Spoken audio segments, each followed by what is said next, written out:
Yes, start.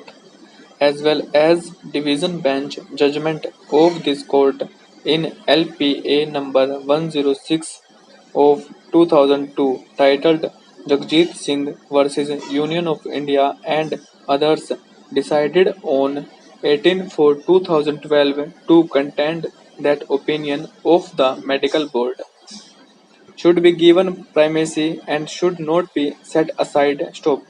The courts do not sit over the decision of the expert bodies. Stop.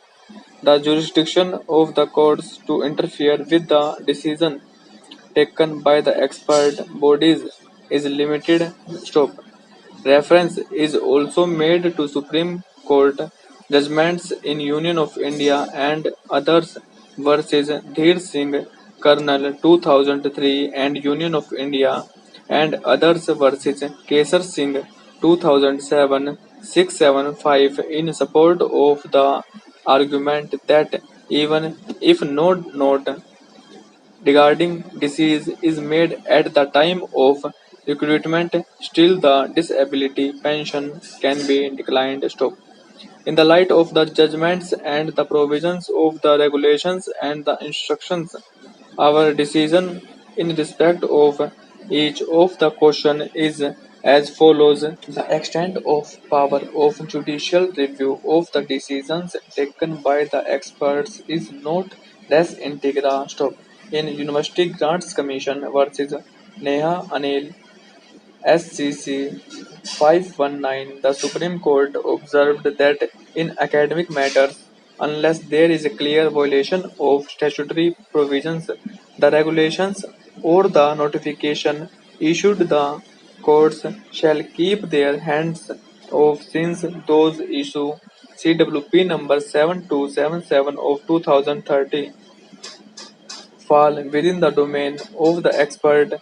Stop. In another judgment reported as India within bracket P Limited and another versus State of Uttar Pradesh and others 2012 5 SCC 443, the Supreme Court discussed the scope of the judicial review in the following manner. Stop.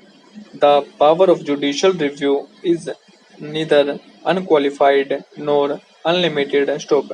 It has its own limitations.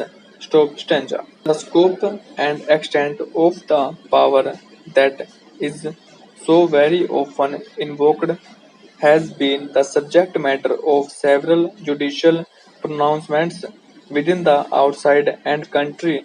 Stop. When one talks of judicial review, one is instantly reminded of the classic and quoted passage from Council of Civil Service Unions versus Minister for the Civil Service 1985 AC 374, where Lord summed up the permissible grounds of judicial review. Thus, judicial review, I think, developed to a stage today when, without reiterating any analysis of the steps by which the development has come with about, one can conveniently classify under three heads the grounds upon which administrative action is subject to control by judicial review. Stop. The first ground would call illegality, the second irrationality, and the third procedural impropriety by illegality as a ground for judicial review and over.